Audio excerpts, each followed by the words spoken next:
তাহলে হজের গুরুত্ব কতটুকু সেটা আমরা বলছি। সর্বশেষ অনুষ্ঠান এবং এই ইসলামকে পরিপূর্ণ ঘোষণা করা হলো হজের এই বিশাল সমাবেশে। আল্লাহ পাক সুবহানাহু ওয়া তাআলা কোরআনুল কারীমে হজের আরেকটি বড় গুরুত্বপূর্ণ ইবাদত হওয়ার প্রমাণ হলো সর্বশেষ কোরআনে পাকের আয়াত নাজিল হয়েছে আমার নবীর উপর এই পবিত্র আরাফার ময়দানে। আল্লাহ তাআলা ঘোষণা দিলেন, আল ইয়াউমা আকমালতু লাকুম। হযরত আদম আলাইহিস সালামের মাধ্যমে যে ইসলাম যাত্রা শুরু হলো, সূচনা হলো, সকল নবীরা লক্ষ লক্ষ নবী সমস্ত এলাকায় বিভিন্ন গ্রামে গঞ্জে জাতি এবং কওম সম্প্রদায়ে লক্ষ নবীদের সর্বাত্মক প্রচেষ্টা আজকে আপনার মাধ্যমে আমি এখানে এই ইসলামকে পূর্ণাঙ্গ ঘোষণা করলাম। সুবহানাল্লাহ।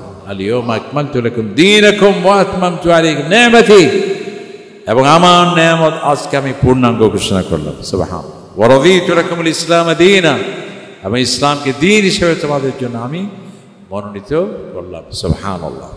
সমস্ত সাহাবায়ে কেরাম উৎফুল্ল, আজকে দিন কি হলো, পরিপূর্ণ হলো। কিন্তু দূরদর্শী সাহাবী হযরত আবু বকর রাদিয়াল্লাহু আনহু, মতান্তরে আরেকজন সাহাবীর কথা আসছে, তারা বিষণ্ণ।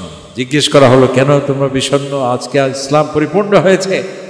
ওনারা বললেন যে আজকে ইসলাম পরিপূর্ণ হওয়ার মধ্যেই নবী করিম সাল্লাল্লাহু আলাইহি সাল্লাম এই পৃথিবী থেকে চলে যাওয়ার ইঙ্গিত সেখানে আছে। কারণ কি, একটা প্রকল্প যখন শেষ হবে প্রকল্প পরিচালক আর সেখানে থাকবে না। ইসলাম নামক এই প্রকল্প আজকে পরিপূর্ণ হলো। তাহলে এই ইসলামের যিনি মহাবিজ্ঞানী, মহাপ্রকল্প পরিচালক বিশ্বনবী মুহাম্মদ রাসূলুল্লাহ সাল্লাল্লাহু আলাইহি ওয়াসাল্লাম, তিনি এই পৃথিবী থেকে চলে যাওয়ার বার্তা সেখানে আছে। এই হচ্ছে হজের গুরুত্ব। সম্মানিত উলামায়ে কেরাম, মুসল্লি ভাইরা, আসসালামু আলাইকুম ওয়া রাহমাতুল্লাহি ওয়া বারাকাতুহু। আলহামদুলিল্লাহ, পবিত্র যুলকাআদা মাসের প্রথম জুমাতে আল্লাহ তাআলা আমাদেরকে ঈমানের সাথে, সুস্থতার সাথে হজের এই মৌসুমের সূচনা জুমাতে আল্লাহর ঘরে হাজির হওয়ার তৌফিক দিয়েছেন। সেই জন্য আমরা শুকরিয়া জ্ঞাপন করছি, আলহামদুলিল্লাহ। আমরা সশ্রদ্ধ মোহাব্বত সিক্ত সালাতু সালাম পেশ করছি নবী করিম সাল্লাল্লাহু আলাইহি ওয়াসাল্লামের প্রতি, যার মাধ্যমে আমরা ঈমান পেয়েছি, ইসলাম পেয়েছি, কোরআন পেয়েছি।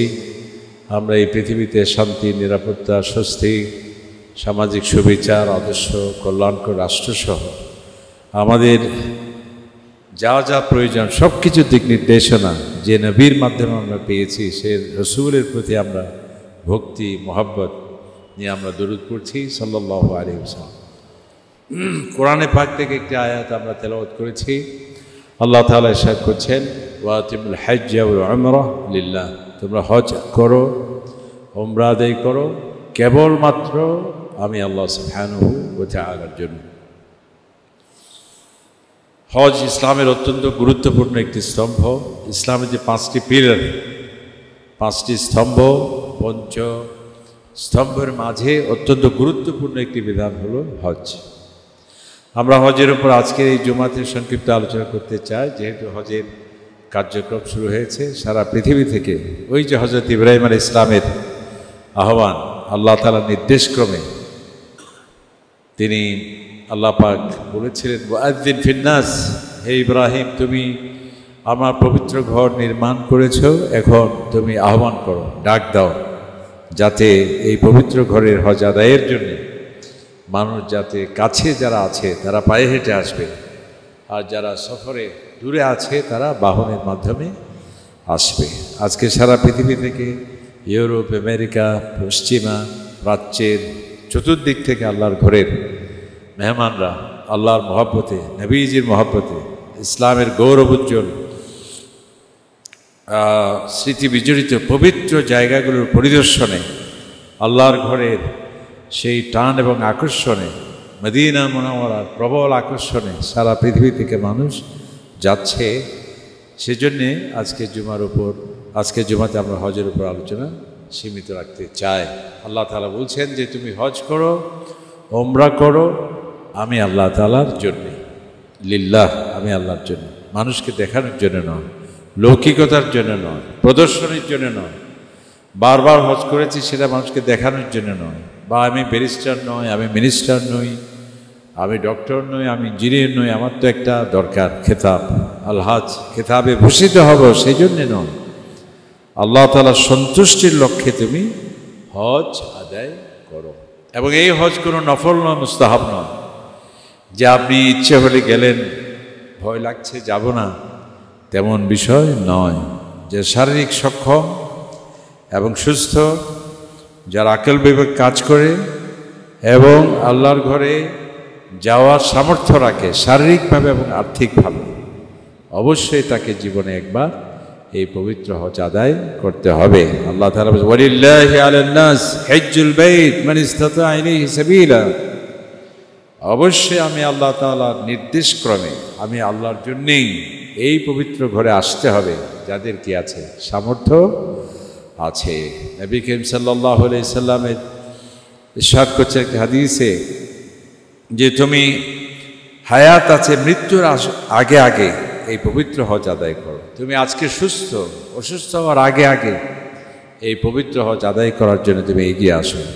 তুমি আজকে আর্থিকভাবে সচ্ছল, তোমার অভাব আসার আগে আগে আল্লাহর ঘরের যাওয়ার এই ওয়াদা প্রতিশ্রুতি সেটা তুমি আদায় করো। একটি হাদিসে আছে, যে ব্যক্তির প্রতি হজ ফরজ হয়েছে অথচ হজ আদায় করলো না, তার মৃত্যু কিভাবে হবে? নবী করিম সাল্লাল্লাহু আলাইহি ওয়াসাল্লাম বলছেন, ফালিয়ামুত ইহুদিয়্যা আও নাসরানিয়্যা, সে ঈমানের উপর মৃত্যু হবে কিনা সেটি আমার জানা নেই। সেজন্যে আমাকে যে আল্লাহ তাআলা সামর্থ্য দিয়েছেন, এবং হজ যে কোনো ইবাদত শুধু একটি হয়, যেমন যাকাত আর্থিক ইবাদত, সিয়াম শারীরিক ইবাদত, নামাজ আর্থিক ইবাদত, কিন্তু হজ হলো সমস্ত ইবাদতের সমাহার।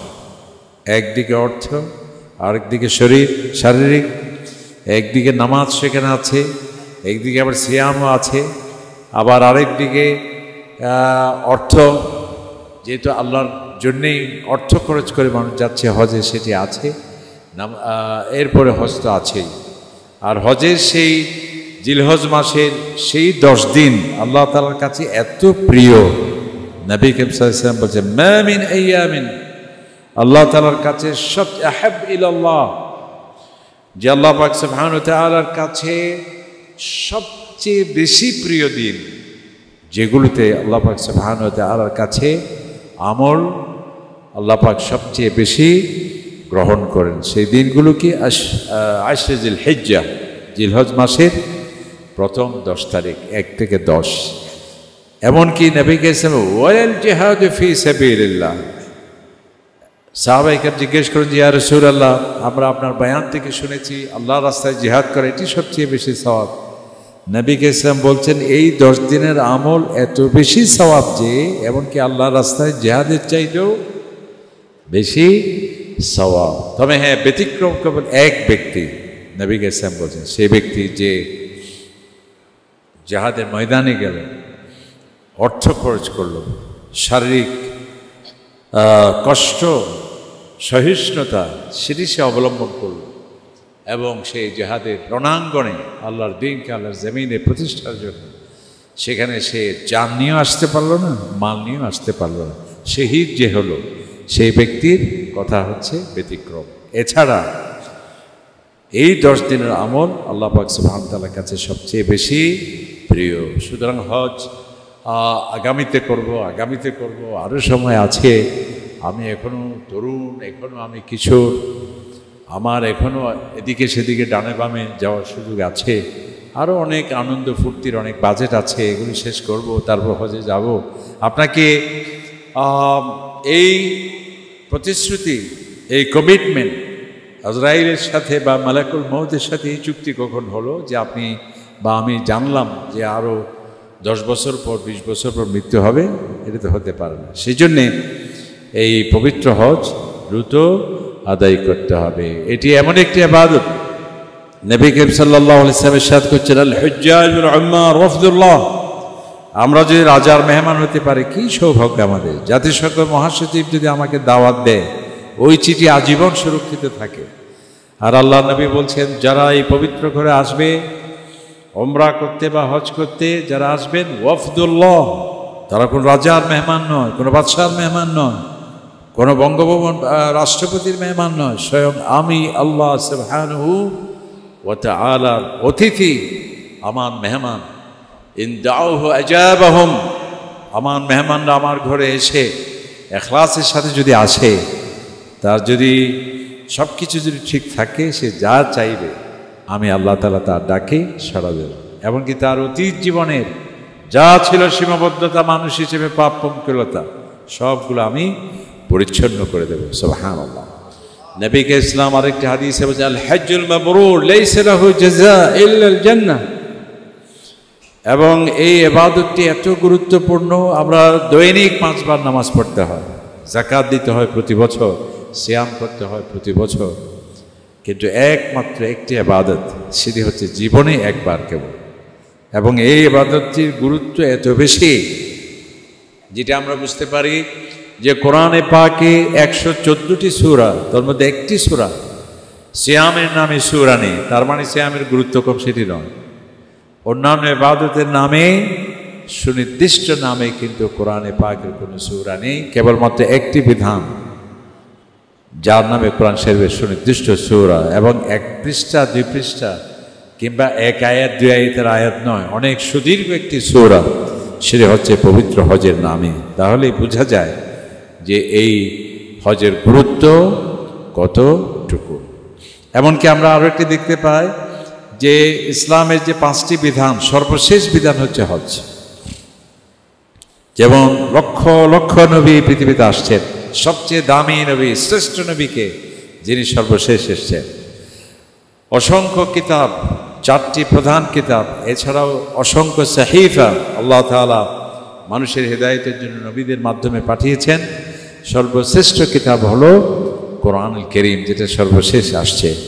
ঠিক ইসলামের যে 5টি বুনিয়াদ, এর মধ্যে সর্বশেষ হলো হজের বিধান, যা 13টি বছর সময় লেগেছে মক্কাতুল মুকাররমায়। মদিনা মুনাওয়ারায় আমার নবীজি 10টি বছর ছিলেন, 9টি বছর, 13 9 কত, 22টি বছর পর যখন ইসলাম পরিপূর্ণ হলো, রাষ্ট্রীয়ভাবে হলো, আইন শৃঙ্খলা প্রতিষ্ঠিত হলো, ল অ্যান্ড অর্ডার হলো। কারণ মক্কা শরীফে তো কোনো সুনির্দিষ্ট রাষ্ট্র ছিল না, সেখানে আইন শৃঙ্খলা বাহিনী ছিল না, নিরাপত্তাহীনতা ছিল, অর্থনৈতিক সমৃদ্ধি ছিল না, বহির বিশ্বের সাথে তেমন একটি সুনির্দিষ্ট কোনো সুসম্পর্কের মাধ্যমে নিশ্চয়তা সেটি ছিল না।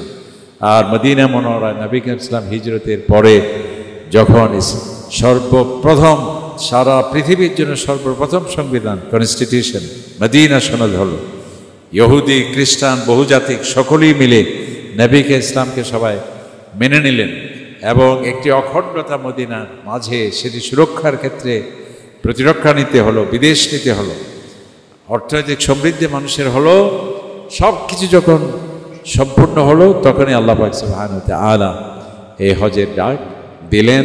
এবং এই পবিত্র হজের স্বয়ং নবী করিম সাল্লাল্লাহু আলাইহি ওয়াসাল্লামের নেতৃত্বে 9ম হিজরিতে, দেখুন যে তাহলে হজের গুরুত্ব কতটুকু, প্রায় এদিকে 13 বছর, এদিকে 9 বছর। এরপর আরেকটি গুরুত্বের বড় আলামত হলো, আমরা যে কোনো একটি বড় প্রকল্প সেটি কী করি, একটা পাইলট প্রজেক্ট হয়, পরীক্ষামূলক প্রজেক্ট হয়। এই যে আমাদের সমাবর্তন অনুষ্ঠান হতে যাচ্ছে চট্টগ্রাম বিশ্ববিদ্যালয়ের ঐতিহাসিক সমাবর্তন অনুষ্ঠান, যেখানে প্রফেসর ডক্টর ইউনূস বা সরকার প্রধান, রাষ্ট্রপ্রধান এসে থাকেন। তো এগুলো কি অনেক প্রাক প্রস্তুতি থাকে, অনেক রিহার্সাল থাকে, যে উপস্থাপক হবে সে কিভাবে উপস্থাপনা করবে, যে সমাবর্তন বক্তৃতা সহ নানাবিধ রিহার্সাল হয়। তো নবীকে ইসলামের তো আবার এ ধরনের কোনো পরীক্ষার কোনো দরকার নেই, প্রয়োজন নেই, যিনি স্বয়ং আল্লাহ তাআলার নবী।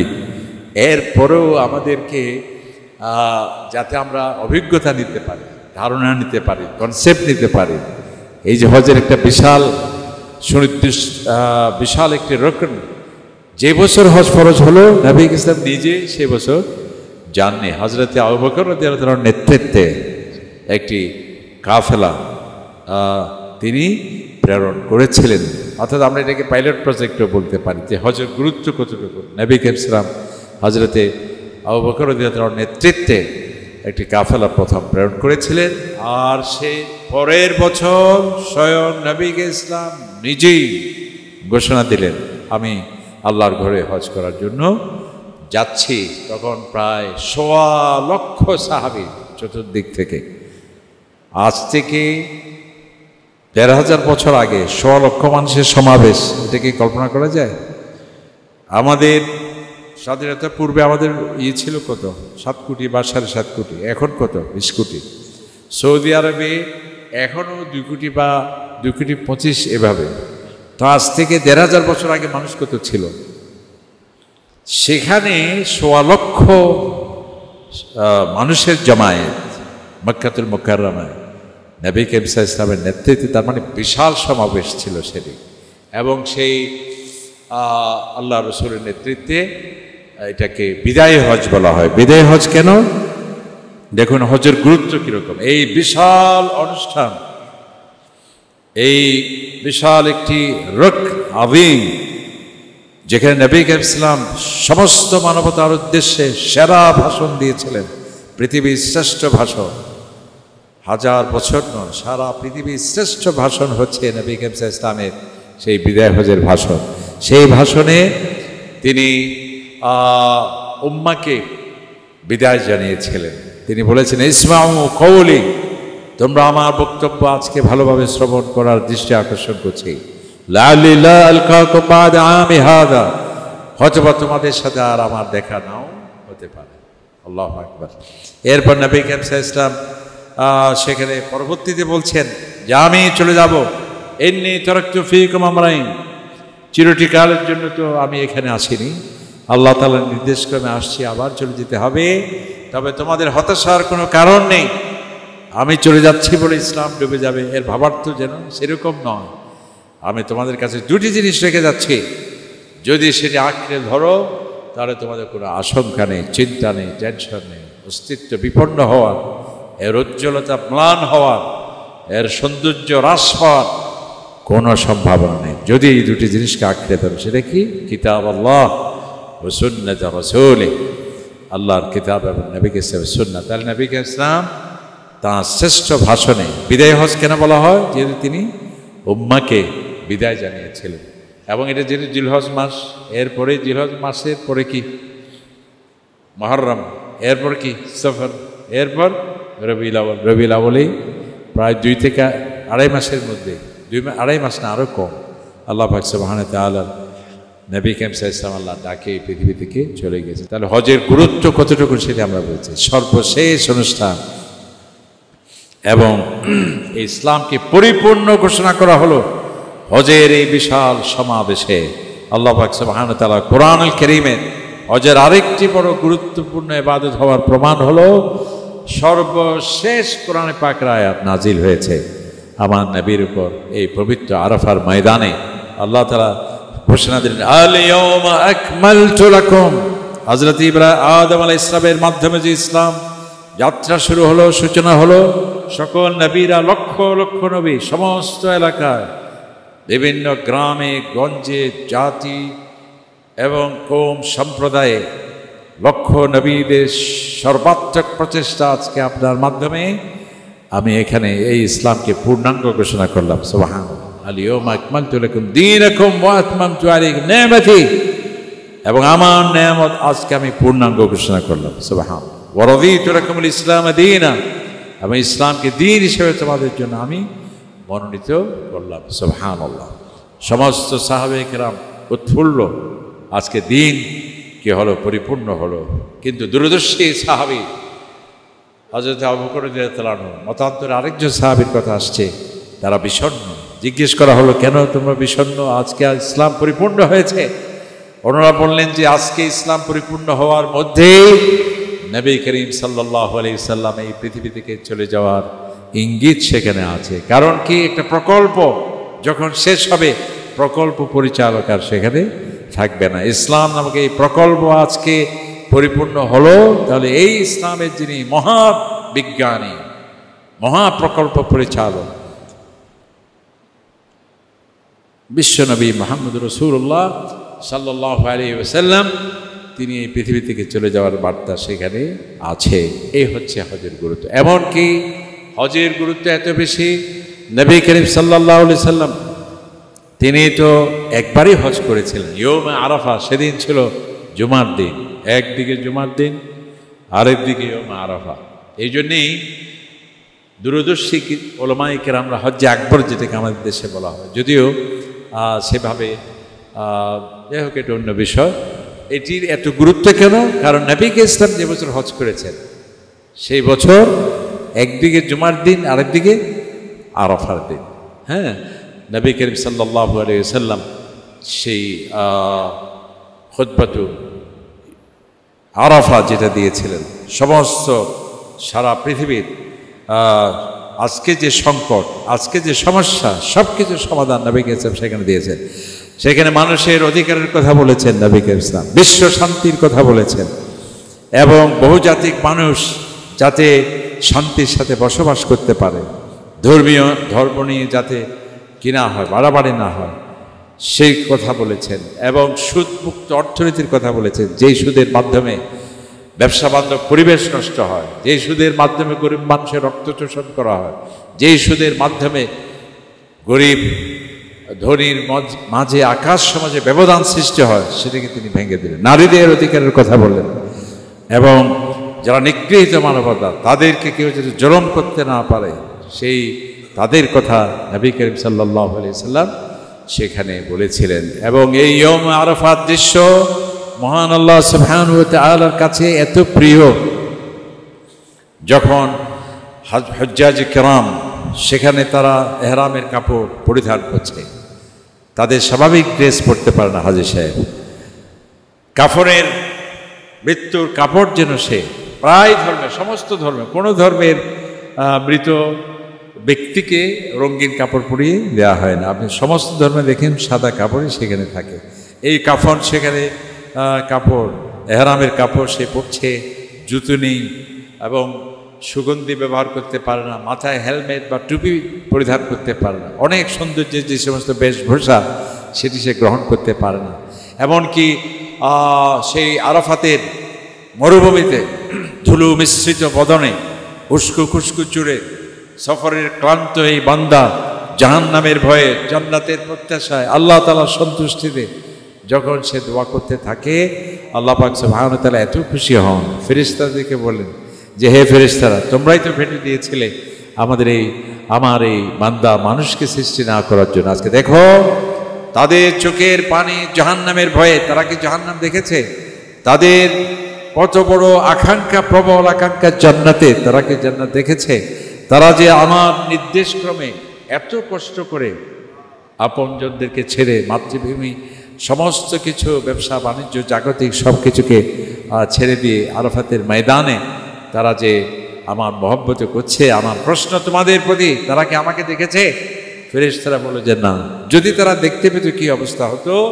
ফেরেশতারা বলছেন তাহলে এই তো তারা করছে, যদি আপনাকে সত্যি দেখতো তাহলে তো সারা জীবনেই ইবাদত, তাসবিহ, তাহলিল এর মধ্যে তারা কাটিয়ে দিত। তখন আল্লাহ সুবহানাহু ওয়া তাআলা ফেরেশতাদেরকে সাক্ষী করে বলেন, ইন্নী উশহিদুকুম, হাদিস শরীফে আছে, ইন্নাল্লাহা ইউবাহি বিআহলি আরাফাত, আরাফাতে যারা উপস্থিত হন সেই হুজ্জাজ কিরামদের নিয়ে আল্লাহ তাআলা গর্ব করেন ফেরেশতাদেরকে, এবং তাদেরকে বলে তোমাদেরকে আমি সাক্ষী রেখে এই ঘোষণা দিয়ে চাই, আমি আমার সেই বান্দাদের এখানে ক্ষমা ঘোষণা করলাম। সুবহানাল্লাহ।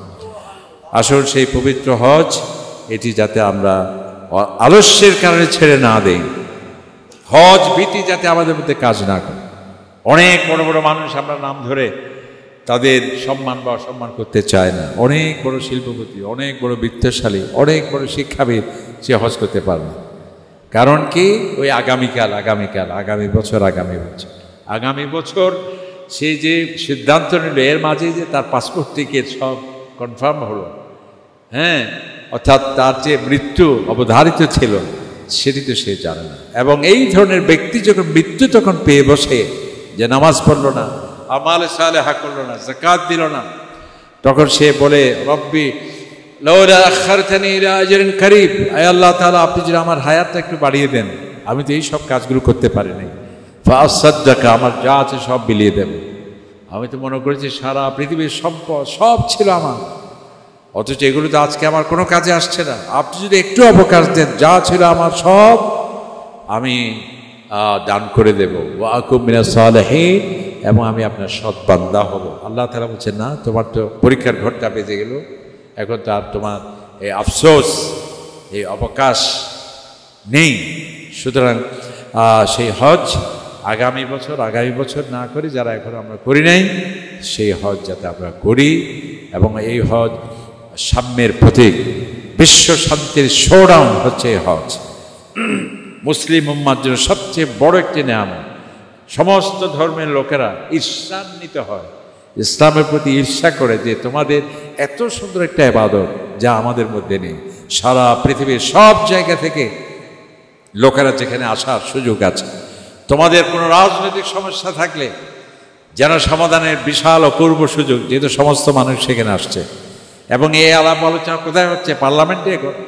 সেই আলাপ আলোচনা হওয়ার সুযোগ হচ্ছে সমস্ত নবীদের স্মৃতি বিজড়িত আরাফাতের ময়দানে, সমস্ত মক্কাতুল মুকাররমায়, মদিনা মুনাওয়ারা, এবং মুসলমানদের ঐক্য, ওয়াহদাতুল উম্মাহ ইসলামিয়া, মুসলমানদের ঐক্যবদ্ধ হওয়ার একটা বিশাল সুযোগ সেখানে। এবং আজকে সারা পৃথিবীতে বিভিন্ন দেশ পর্যটন, ব্যবসা বাণিজ্যের জন্য নানাবিধ কর্মসূচি গ্রহণ করে। এই হজ হলো সবচেয়ে বড় মুসলিম উম্মার, তার বাণিজ্য, ব্যবসা বাণিজ্যের প্রসার থেকে শুরু করে সব কিছু আলোচনা সেখানে হওয়ার সুযোগ আছে। সেজন্য আল্লাহ তাআলা বলছেন, আমি হজকে ফরজ করেছি কেন? লিয়াশহাদু মানাফিআ লাহুম, যাতে এখানে এসে হজের মধ্যে কি যে উপকারিতা আছে, পার্থিব, আধ্যাত্মিক, দুনিয়া, সমস্ত কিছুর জাগতিক শিক্ষা সমৃদ্ধ এই হজ আল্লাহ পাক সুবহানাহু ওয়া তাআলার পক্ষ থেকে বড় নিয়ামত। এই নিয়ামত থেকে যাতে আমরা বঞ্চিত না হই, আল্লাহ তাআলা আমাদের তৌফিক দান করুন, আমিন। ওয়া আখিরু দাওয়ানা আলহামদুলিল্লাহি রাব্বিল আলামিন। আসসালামু আলাইকুম ওয়া রাহমাতুল্লাহ। একটা ছুটি নিতে হয়, কারণ আমাকে সবাই অভিযোগ করে আপনি যে চলে যান, বলেন না। তা আমরা হজ্জাজে কেরামের একটা সেবা বা খেদমত করার সুযোগ হয় প্রতি বছর। তো এবারও আমার মনে হয় আমরা মঙ্গলবার যাচ্ছি, তো 4-5 জুমা আপনাদের সাথে থাকতে পারবো না। আমাদের ইমাম সাহেব নামাজ পড়াবেন, তবে আমাদের কমিটির সংশ্লিষ্ট যারা চেয়ারম্যান, কী বলা হয়, সেক্রেটারি মহোদয় এবং আরও উপদেষ্টাবৃন্দ যারা আছেন, তাদের সাথে পরামর্শ হয়েছে যাতে সুন্দর আলোচনা হয়। সেই জন্যে চট্টগ্রাম বিশ্ববিদ্যালয়ের প্রফেসর ডক্টর আকম আব্দুল কাদের স্যার এবং প্রফেসর ডক্টর কিনাম সফিউল্লাহ কুতুবী, ওনারা আলোচনা করবেন, এবং আমাদের ইমাম সাহেব যারা আছে ওনারা যথারীতি খুতবা এবং নামাজ আদায় করবেন। আর আপনারা সবাই দোয়া করবেন। এবং আল্লাহর ঘরের মেহমান যারা যাচ্ছে সারা বাংলাদেশ থেকে, এবছর প্রায় 85-86 হাজার, তাদেরকে আল্লাহ তাআলা যাতে সহি সালামতে হজ আদায় করতে পারেন এবং নিরাপদে যাতে আপনারা ফিরে আসতে পারেন, আল্লাহ তাআলা তৌফিক দিন, আমিন। আসসালামু আলাইকুম। IUB media.